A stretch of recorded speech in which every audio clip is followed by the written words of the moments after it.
10 വർഷത്തെ അധികാര വരൾച്ച മറികടന്ന് അധികാരത്തിലേറിയ UDF സർക്കാർ ഒരു മാസം പിന്നിടുകയാണ്. ഒരു മാസം ഒരു സർക്കാരിന്റെ കാലപരിധിയിൽ ഒന്നുമല്ലെങ്കിലും VD സതീശൻ സർക്കാരിന്റെ ഒരു മാസത്തെ പ്രോഗ്രസ് കാർഡ് ഒന്ന് പരിശോധിക്കാം.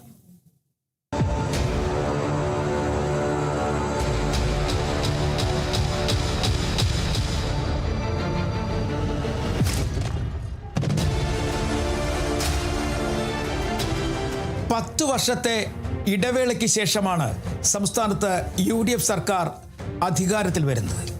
സർക്കാർ അധികാരത്തിലേറി ഏകദേശം ഒരു മാസം പിന്നിടുകയാണ്. ഈ ഒരു മാസത്തിനിടയിൽ സംസ്ഥാന സർക്കാർ ഏതൊക്കെ തരത്തിലുള്ള വികസന പ്രവർത്തനങ്ങളുമായി ബന്ധപ്പെട്ടുള്ള നീക്കങ്ങളാണ് നടത്തിയത്, അത് എത്ര കണ്ട് ജനോപകാരപ്രദമായി, എത്ര കണ്ട് പ്രതിപക്ഷം അതിനെ അംഗീകരിച്ചു, എത്ര കണ്ട് പ്രതിപക്ഷത്തിൻ്റെ പിന്തുണ ഈ സർക്കാരിൻ്റെ പ്രവർത്തനങ്ങൾക്കുണ്ടായി, വിയോജിപ്പ് എത്ര കണ്ടുണ്ടായി, ഇതൊക്കെ ആണ് ഇന്നത്തെ ഏറ്റവും വലിയ ചർച്ചാ വിഷയം. കാരണം UDF സർക്കാരിൽ ജനങ്ങൾ പ്രതീക്ഷ അർപ്പിക്കുന്നുണ്ടോ എന്ന് ചോദിച്ചാൽ ഉണ്ട് എന്ന് വേണമെങ്കിൽ പറയാം. കാരണം 100-ലധികം സീറ്റുകളുടെ ഭൂരിപക്ഷത്തോടു കൂടിയാണ് സംസ്ഥാനത്ത് UDF അധികാരത്തിൽ വരുന്നത്. പ്രത്യേകിച്ചും VD സതീശൻ മുഖ്യമന്ത്രിയാവുന്നതിനെ ചൊല്ലി അല്ലറ ചില്ലറ പിണക്കങ്ങളൊക്കെ ഉണ്ടായിരുന്നെങ്കിൽ തന്നെയും ആദ്യ ദിവസം തന്നെ അധികാരമേറ്റ് ആദ്യ ദിവസം തന്നെ മന്ത്രിസഭാ യോഗം ചേരുന്നു. പ്രത്യേകിച്ചും തെരഞ്ഞെടുപ്പുമായി ബന്ധപ്പെട്ട തെരഞ്ഞെടുപ്പിൻ്റെ തുടക്കങ്ങളിൽ തന്നെ പ്രഖ്യാപിച്ച ചില പദ്ധതികളുണ്ടായിരുന്നു. ഇന്ദിരാ ഗ്യാരണ്ടി എന്ന പേരിൽ ആ പദ്ധതി നടപ്പിലാക്കുന്നതുമായി ബന്ധപ്പെട്ട ചില കാര്യങ്ങളിൽ തീരുമാനം എടുക്കപ്പെടുന്നു. പ്രത്യേകിച്ചും സ്ത്രീകളുടെ സൗജന്യ KSRTC യാത്ര ബസ്സുകളിൽ, അതായത് സർക്കാർ പൊതുഗതാഗത സംവിധാനത്തിൽ സ്ത്രീകൾക്കായി ഒരുക്കുന്ന സൗജന്യ യാത്രയായിരുന്നു അന്ന് ഇന്ദിരാ ഗ്യാരണ്ടിയിൽ ഉൾപ്പെടുത്തിയിരുന്നത്. ഇതുമായി ബന്ധപ്പെട്ട ഒരു തീരുമാനം ആദ്യ മന്ത്രിസഭാ യോഗത്തിൽ തന്നെ ഉണ്ടാകുന്നു. രണ്ടാമത്തത്, മുഖ്യമന്ത്രി VD സതീശൻ പ്രതിപക്ഷത്ത് ആയിരുന്നപ്പോൾ, അല്ലെങ്കിൽ പ്രതിപക്ഷ നേതാവായിരുന്നപ്പോൾ ഇടത് സർക്കാരിൻ്റെ അവസാന നാളുകളിൽ വലിയ തരത്തിലുള്ള ചർച്ചയായ ഒരു വിഷയമായിരുന്നു ആശാ വർക്കർമാരുടെ സമരം.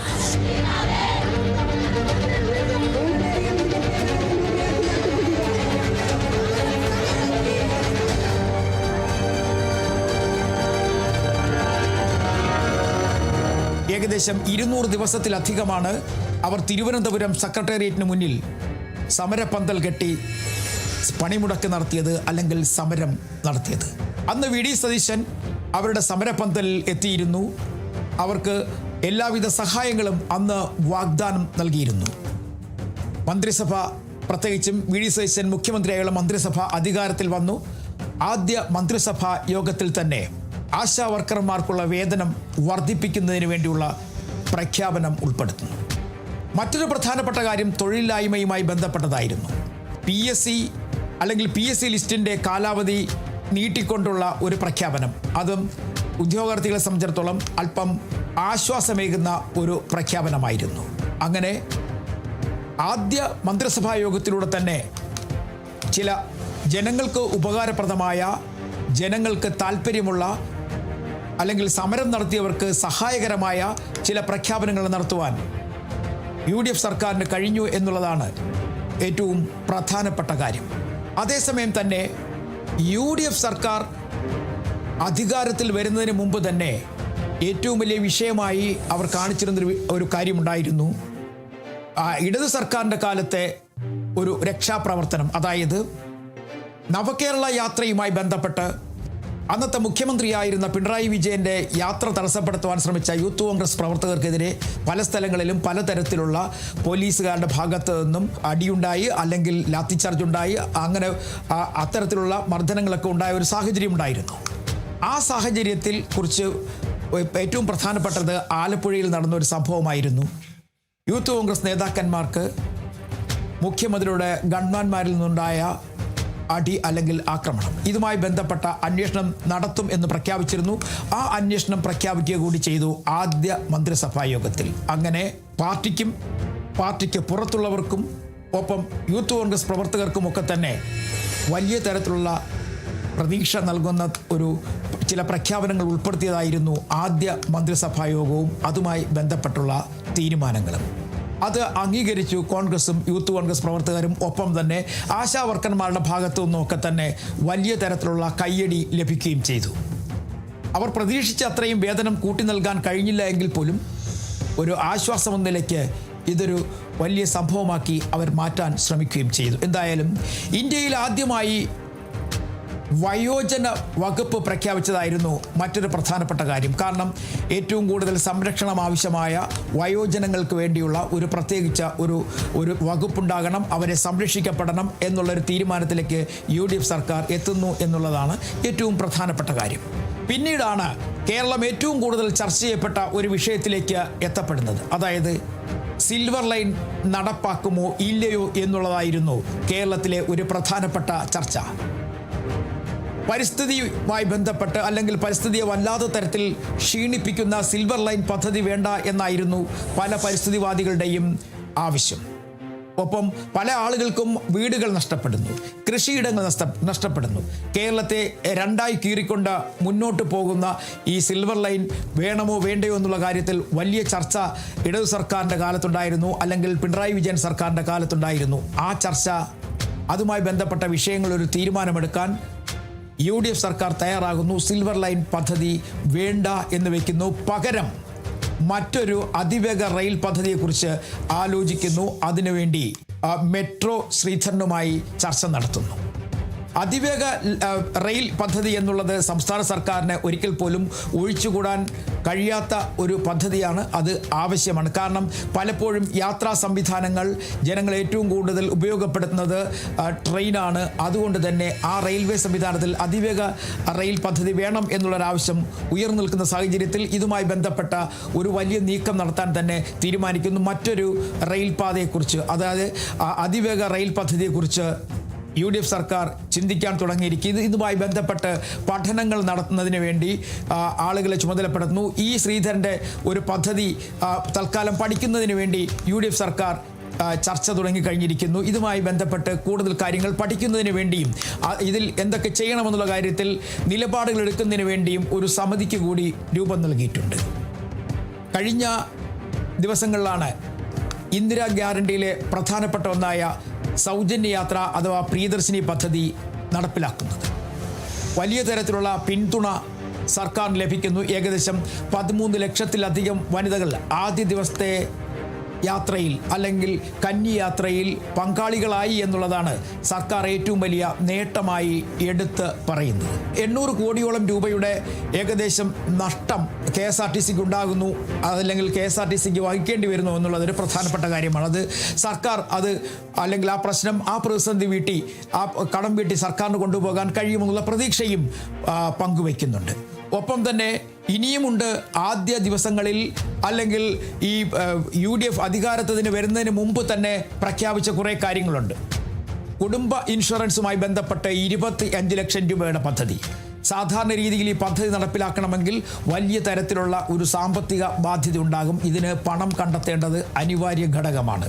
ഇതെങ്ങനെ കണ്ടെത്തും എന്നുള്ള കാര്യത്തിലാണ് ഇപ്പോൾ വലിയ ചർച്ചകൾ നടക്കുന്നത്. ഒരുപക്ഷെ ഉടൻ തന്നെ അതിനുവേണ്ടി ഒരു പദ്ധതി തയ്യാറാക്കപ്പെടും എന്ന് പ്രതീക്ഷിക്കാം. അതേസമയം ഈ സർക്കാർ അധികാരത്തിൽ വന്നപ്പോൾ തന്നെ പറഞ്ഞൊരു പ്രധാനപ്പെട്ട കാര്യം സംസ്ഥാനം വലിയ തരത്തിലുള്ള സാമ്പത്തിക പ്രതിസന്ധിയിലാണ് എന്നുള്ളതാണ്. കടബാധ്യതകൾ ഒരുപാടുണ്ട്. സർക്കാരിന് മുന്നോട്ട് പോകണമെങ്കിൽ വലിയ ബുദ്ധിമുട്ടുണ്ടെന്നൊക്കെ പറഞ്ഞിരുന്നു. പക്ഷേ അതിനെ കൃത്യമായി കണക്കുകൾ നിരത്തിയായിരുന്നു ഇടത് സർക്കാരിൻ്റെ സമയത്തുണ്ടായിരുന്ന ധനമന്ത്രി ഖണ്ഡിച്ചത്. അദ്ദേഹം പ്രധാനമായും പറഞ്ഞത് ഏകദേശം 4000 കോടിയിലധികം രൂപ ഇപ്പോഴും സർക്കാർ ഖജനാവിലുണ്ട്. ആ പൈസ കൃത്യമായി വിനിയോഗിച്ച് പല കാര്യങ്ങളും മുന്നോട്ട് കൊണ്ടുപോകാൻ കഴിയും എന്ന് അവരും പറയുന്നു. അങ്ങനെ LDFും UDFും ഒരുപോലെ ഖജനാവിനെ സംബന്ധിച്ചുള്ള തർക്കങ്ങളിലായിരുന്നു ആദ്യഘട്ടങ്ങളിലൊക്കെ ഏർപ്പെട്ടത്. കണക്കുകൾ നിരത്തി, അക്കമിട്ട് കണക്കുകൾ നിരത്തിയായിരുന്നു അന്നത്തെ അല്ലെങ്കിൽ LDF സർക്കാരിൻ്റെ കാലത്തെ ധനമന്ത്രി ഓരോ കാര്യങ്ങളും ചൂണ്ടിക്കാണിച്ചതും പറഞ്ഞതും. പക്ഷേ UDF സർക്കാർ അതിൽ നിന്നും അല്പമൊന്ന് മാറി നിന്നുകൊണ്ട് ഒരു ധവളപത്രം പുറത്തിറക്കാൻ തീരുമാനിക്കുന്നു. സംസ്ഥാനത്തെ ഓരോ വകുപ്പുകളിലും ഓരോ രീതിയിലുണ്ടാകുന്ന സാമ്പത്തിക പ്രതിസന്ധികൾ, പ്രശ്നങ്ങൾ, ഇവയൊക്കെ എടുത്തു കാണിച്ചുകൊണ്ടുള്ള ഒരു ധവളപത്രം നിയമസഭയിലെത്തുന്നു. നിയമസഭയിൽ മേശപ്പുറത്ത് വെക്കുന്നു. ഈ ധവളപത്രത്തെ ചൊല്ലി വലിയ തരത്തിലുള്ള ചർച്ചകൾ ഉണ്ടാകുന്നു. അതായത് ഏറ്റവും കൂടുതൽ LDFിനെ സംബന്ധിച്ചിടത്തോളം നിർമ്മാണ പ്രവർത്തനങ്ങൾക്കും വികസന പ്രവർത്തനങ്ങൾക്കും താങ്ങായി തണലായി നിന്ന പദ്ധതിയായിരുന്നു കിഫ്ബി പദ്ധതി. ഈ പദ്ധതിയെ സംബന്ധിച്ചിടത്തോളം ഈ കഴിഞ്ഞ 10 വർഷത്തിനിടയിൽ സംസ്ഥാനത്ത് നടന്നിട്ടുള്ള ഒട്ടുമിക്ക വികസന പ്രവർത്തനങ്ങളും കിഫ്ബി പദ്ധതി പ്രകാരമാണ് നടത്തിയത്. ആ പദ്ധതി നടപ്പിലാക്കുന്നതിന് അല്ലെങ്കിൽ അത് നടപ്പിലാക്കിയ രീതിയോട് വിയോജിപ്പുണ്ടായിരുന്നു ധവളപത്രത്തിൽ. അല്ലെങ്കിൽ കിഫ്ബി എന്ന് പറയുന്ന ഏജൻസിയെ സംബന്ധിച്ചിടത്തോളം അതിൻ്റെ നടത്തിപ്പിനെ സംബന്ധിച്ചിടത്തോളം അംഗീകരിക്കാൻ കഴിയില്ല എന്ന് ധവളപത്രത്തിൽ വ്യക്തമാക്കുന്നു. അതുകൊണ്ട് തന്നെ കിഫ്ബി എന്ന് പറയുന്ന പദ്ധതിയെക്കുറിച്ച് ഇനി ഒരു പുനരാലോചനയിലാണ്. അത് സംബന്ധിച്ച് അത് കിഫ്ബി പദ്ധതി എങ്ങനെ നടപ്പിലാക്കണം എന്നതിനെക്കുറിച്ച് വീണ്ടും പഠിക്കാൻ UDF സർക്കാർ തയ്യാറെടുക്കുകയാണ്. LDF സർക്കാരിനെ സംബന്ധിച്ചിടത്തോളം ഈ സംസ്ഥാനത്ത് നടത്തിയ എല്ലാ വികസന പ്രവർത്തനങ്ങളും കിഫ്ബിയിൽ ഊന്നിയായിരുന്നു, അല്ലെങ്കിൽ കിഫ്ബിയുടെ പിൻബലത്തോടു കൂടി ആയിരുന്നു. ഇനി മറ്റൊരു പ്രധാനപ്പെട്ട കാര്യം എറണാകുളം ജില്ലയിലെ തന്നെ മലയിടം തുരുത്തിലെ ഭൂമി കുടിയിറക്കുമായി ബന്ധപ്പെട്ട വിഷയങ്ങളായിരുന്നു. ആ വിഷയം ഈ സർക്കാരിന് വളരെ വേഗത്തിൽ പരിഹരിക്കാൻ കഴിഞ്ഞു എന്നുള്ളതാണ് സർക്കാർ ഈ ഒരു മാസത്തെ പ്രവർത്തന മികവിൽ എടുത്ത് പറയുന്നത്. പിന്നെ ഉള്ള ഒന്ന് രണ്ട് പ്രധാനപ്പെട്ട കാര്യങ്ങളിലൊക്കെ തന്നെ LDFന് അവരുടേതായ വിയോജിപ്പുകൾ ഉണ്ടായിരുന്നു. അത് പ്രത്യേകിച്ചും കിഫ്ബിയുടെ കാര്യത്തിലായിരുന്നു. കാരണം ഈ കഴിഞ്ഞ 10 വർഷത്തിനിടയ്ക്ക് സംസ്ഥാനത്ത് നടത്തിയിട്ടുള്ള നിർമ്മാണ പ്രവർത്തനങ്ങൾ, റോഡായാലും പാലമായാലും സ്റ്റേഡിയങ്ങളായാലും സ്കൂൾ കെട്ടിടങ്ങളായാലും ഒക്കെ തന്നെ അന്ന് നിർമ്മാണ പ്രവർത്തനങ്ങൾ നടത്തുന്നതിന് മുഖ്യ പങ്ക് വഹിച്ചത് കിഫ്ബി ആയിരുന്നു. അതിലൂടെയുള്ള നിർമ്മാണ പ്രവർത്തനങ്ങളായിരുന്നു. ആ പ്രവർത്തനങ്ങളെ തള്ളിപ്പറയുന്നതിനെതിരെ വലിയ തരത്തിലുള്ള വിയോജിപ്പ് ഇടതുപക്ഷത്തിൻ്റെ ഭാഗത്ത് നിന്നും ഉണ്ടായി എന്നുള്ളതാണ് ഏറ്റവും എടുത്തു പറയേണ്ട ഒരു പ്രധാനപ്പെട്ട കാര്യം. അതേസമയം ആഭ്യന്തര വകുപ്പ് ചില നിർണായകമായ നീക്കങ്ങൾ നടത്തി എന്നുള്ളത് ഒരു സവിശേഷമായ കാര്യമാണ്, ശ്രദ്ധേയമായ കാര്യങ്ങളാണ്. സംസ്ഥാനത്തെ യുവതലമുറ അല്ലെങ്കിൽ സംസ്ഥാനത്തെ യുവതലമുറയെ വളരെ സമ്പുഷ്ടമായ വലിയ തരത്തിൽ ഉയർത്തിക്കൊണ്ടുവരിക എന്ന ലക്ഷ്യത്തോടു കൂടി തന്നെയാണ് ലഹരിക്ക് അടിമപ്പെടുന്നവരെ അതിൽ നിന്ന് സംരക്ഷിക്കുന്നതിന് വേണ്ടിയുള്ള ഓപ്പറേഷൻ തൂഫാർ എന്ന ഒരു പദ്ധതിക്ക് ആഭ്യന്തര വകുപ്പ് തീരുമാനിക്കുന്നു. ആ പദ്ധതി നടപ്പിലാക്കി കഴിഞ്ഞിരിക്കുന്നു. പൊതുജനങ്ങളുടെ ഇടയിൽ നിന്നും വലിയ തരത്തിലുള്ള പ്രതികരണമാണ് ഇപ്പോൾ ലഭിക്കുന്നത്. രമേശ് ചെന്നിത്തല ആഭ്യന്തര വകുപ്പ് മന്ത്രിയായതിനു ശേഷം അദ്ദേഹത്തിൻ്റെ ഏറ്റവും വലിയ സ്വപ്ന പദ്ധതിയായിരുന്നു ലഹരിയിൽ നിന്നും യുവാക്കളെ മോചിപ്പിക്കുക എന്നുള്ളത്. അതായത് സംസ്ഥാനത്ത് ഇനി ലഹരി ഉപയോഗിക്കുന്നവർ പാടില്ല എന്ന തരത്തിൽ, അല്ലെങ്കിൽ അതിൻ്റെ വിൽപ്പന പൂർണ്ണമായും ഇല്ലാതാക്കുക എന്ന തരത്തിൽ ഒരു നിർണായകമായ നീക്കം നടത്തുന്നതിന് വേണ്ടി ആഭ്യന്തര മന്ത്രി രമേശ് ചെന്നിത്തല തീരുമാനിക്കുന്നു. അതിനുള്ള നീക്കങ്ങൾ തുടങ്ങിക്കഴിഞ്ഞിരിക്കുന്നു. അതുപോലെ തന്നെയാണ് ഈ പലപ്പോഴും പല ഡിപ്പാർട്ട്മെൻറ്റുകളിലും ഉണ്ടായിട്ടുള്ള അല്ലെങ്കിൽ ആ ഡിപ്പാർട്ട്മെൻറ്റിൻ്റെ പ്രവർത്തനങ്ങൾക്ക് മുന്നോട്ട് പോകാൻ കഴിയാത്ത തരത്തിലുണ്ടായിരിക്കുന്ന അഴിമതി, ഈ അഴിമതിയുമായി ബന്ധപ്പെട്ടുള്ള പ്രവർത്തനങ്ങൾ ഇല്ലാതാക്കുന്നതിന് വേണ്ടി സീറോ പ്രോജക്റ്റ് എന്ന പേരിൽ, അതായത് കൈക്കൂലി പൂർണ്ണമായും അഴിമതി പൂർണ്ണമായും ഒഴിവാക്കുന്നതിന് വേണ്ടി സീറോ പ്രോജക്റ്റ് എന്ന് പറയുന്ന ഒരു പദ്ധതിക്കും ആഭ്യന്തര വകുപ്പിൻ്റെ വിജിലൻസ് സംവിധാനം രൂപം നൽകിയിരിക്കുന്നു. ഇത് ഒക്കെയാണ് പ്രധാനപ്പെട്ട നേട്ടങ്ങളായി പറയുന്നത്. ഇങ്ങനെ മികച്ച പ്രകടനങ്ങൾ നടത്തി സർക്കാർ മുന്നോട്ട് പോകുമ്പോഴും ജനോപകാരപ്രദമായ പദ്ധതികൾ നടപ്പിലാക്കി മുന്നോട്ട് പോകുമ്പോഴും സർക്കാരിൻ്റെ പ്രതിച്ഛായയ്ക്ക് കോട്ടം തട്ടുന്ന ഒന്ന് രണ്ട് കാര്യങ്ങൾ സംഭവിച്ചു എന്നുള്ളത് ഏറ്റവും പ്രധാനപ്പെട്ട കാര്യമാണ്. അതായത് അത് ഏറ്റവും പ്രധാനപ്പെട്ടത് മന്ത്രി സണ്ണി ജോസഫിൻ്റെ ബന്ധുവിനെ പേഴ്സണൽ സ്റ്റാഫിൽ ഉൾപ്പെടുത്തിയതാണ് ആദ്യത്തെ പ്രശ്നമായി ഉയർന്നു വന്നത്. സത്യപ്രതിജ്ഞ ലംഘനമാണെന്ന് ഇടതുപക്ഷം വാദിക്കുന്നു. അതൊരു വലിയ കല്ലുകടിയായി മാറുന്നു. അവസാനം ബന്ധു തന്നെ രാജിവെച്ച് പോകുന്നു. പിന്നീടുണ്ടായത് അഭിഭാഷകർ, അതായത് സർക്കാർ അഭിഭാഷകരെ നിയമിക്കുന്ന കാര്യത്തിലാണ്. സ്പെഷ്യൽ പ്രോസിക്യൂട്ടർമാരെ തീരുമാനിക്കുന്ന കാര്യത്തിൽ, ഗവൺമെൻറ് പ്രോസിക്യൂട്ടർമാരെ തീരുമാനിക്കുന്ന കാര്യത്തിൽ, അല്ലെങ്കിൽ ഗവൺമെൻറ് പ്ലീഡർമാരെ, ഹൈക്കോടതിയിലെ സർക്കാർ പ്ലീഡർമാരെ നിയമിക്കുന്ന കാര്യത്തിൽ വലിയ തരത്തിലുള്ള വിവാദങ്ങൾ ഉയർന്നു വന്നു. അതായത് ശബരിമല സ്വർണ്ണപ്പാളി വിഷയവുമായി ബന്ധപ്പെട്ട് അതിൽ പങ്കാളികളാണ് എന്ന് സംശയിക്കുന്ന സ്മാർട്ട് ക്രിയേഷൻസ് പറയുന്ന ചെന്നൈയിലെ സ്ഥാപനത്തിലെ അഭിഭാഷകന് ഗവൺമെൻറ് പ്ലീഡറായി, അതായത് കേരളത്തിലെ ദേവസ്വം ബോർഡുകളുടെ കേസുമായി ബന്ധപ്പെട്ട കാര്യങ്ങളുടെ ചുമതല നൽകുന്ന ഗവൺമെൻറ് സ്പെഷ്യൽ പ്ലീഡറായിട്ടുള്ള ഒരു സ്ഥാനം നൽകുന്നു. അത് മാധ്യമങ്ങളിൽ വാർത്തയായതോടുകൂടി തന്നെ ചർച്ചയാകുന്നു. പിന്നീട് അദ്ദേഹത്തെ രാജിവെപ്പിക്കുന്നു.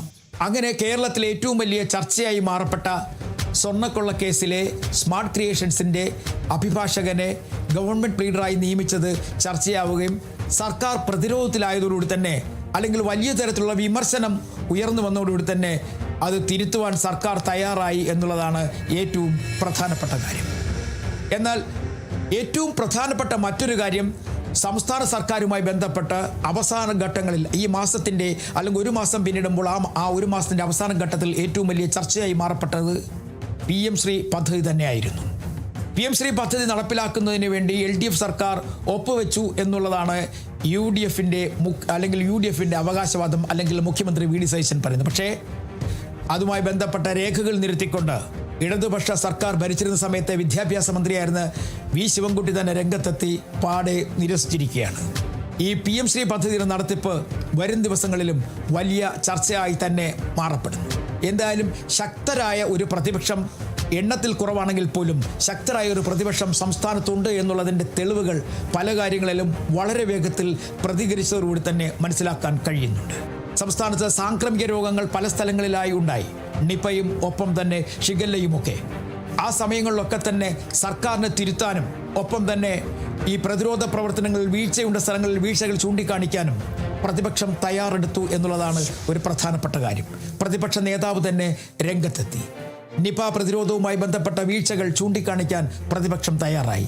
ആ കാഴ്ചപ്പാടുകൾ അല്ലെങ്കിൽ പ്രതിപക്ഷത്തിൻ്റെ കാഴ്ചപ്പാടുകളെ സർക്കാർ അംഗീകരിച്ച് മുന്നോട്ട് പോകുന്ന രീതിയും കാണാൻ കഴിഞ്ഞു. എന്തായാലും ഒരു മാസം പിന്നിടുന്നു. വികസന പ്രവർത്തനങ്ങളുമായി ബന്ധപ്പെട്ട വലിയ പട്ടികകൾ നിരത്തിയില്ല എങ്കിൽ തന്നെയും ജനോപകാരപ്രദമായ ചില കാര്യങ്ങളൊക്കെ മുന്നോട്ട് വയ്ക്കൂ എന്നുള്ളതിൻ്റെ ആശ്വാസം സർക്കാരിനുണ്ട്. ചിലർ പറഞ്ഞു മന്ത്രിസഭ അറിയാതെയാണ് ഗവൺമെന്റ് പ്ലീഡർമാരെ നിയമിച്ചത്. ഇങ്ങനെയൊന്നും തമാശ പറയരുത്. മന്ത്രിസഭയിൽ ടേബിൾ ചെയ്ത് അവർക്കെല്ലാം മന്ത്രിസഭാ അംഗങ്ങൾക്ക് കോപ്പി കൊടുത്തിട്ടാ. ഇനി ആ തെറ്റ് തിരുത്തിയെങ്കിലും അതിൻ്റെ പൂർണ്ണമായ ഉത്തരവാദിത്തം എനിക്ക് മാത്രമാണ്, വേറെ ആർക്കുമല്ല.